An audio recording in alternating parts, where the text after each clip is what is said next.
బడికి రావాలని చెప్పేసి ఎంతో ఆతృతగా ఉంది. కానీ వాళ్ళ అమ్మ వాళ్ళ అయ్య బడి పంపించకుండా ఆ పాపని ఒక ఇంటి దగ్గరే ఉండు, నువ్వు పిల్లల్ని చూసుకుంటూ ఉండు, ఇంటి దగ్గర పనులు చేస్తూ ఉండు అని చెప్పేసి ఆ పాపని వాళ్ళు బడి పోనీయకుండా ఇబ్బంది పెడతా ఉంటే అప్పుడు ఆ పాప తన యొక్క బాధని ఎక్స్ప్రెస్ చేసేటటువంటి దాన్ని ఇక్కడ నేను తెలియజేస్తున్నాను. అంటే అమ్మ, ఇక్కడ ఈ పాటలో అమ్మ అని వచ్చింది. అమ్మ అంటే అమ్మ ఒక్కటైనా బాధ పెట్టేది, అమ్మ బడికి పంపేదని మీరు అనుకోవచ్చు. అట్లా అనుకోవద్దండి. ఆ పాట ట్యూనింగ్ కోసం, చక్కని ట్యూనింగ్ కోసం చేశాను. వెండి కరుగు బంగారం కరుగు నీ మనసు కరుగదమ్మా. ఒక పాప ఆవేదన, బడికి పోవాలని ఉంది కానీ వాళ్ళ అమ్మాయి పంపించట్లేదు. వెండి కరుగు బంగారం కరుగు నీ మనసు కరుగదమ్మా.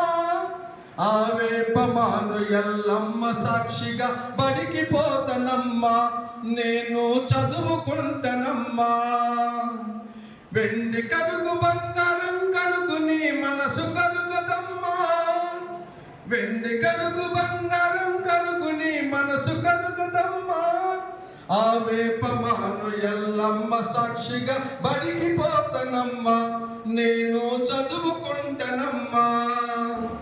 పలక బట్టి బలబమ్ము బట్టినే బడికి పోతనమ్మా. అమ్మా, పలక బట్టి బలబమ్ము బట్టినే బడికి పోతనమ్మా.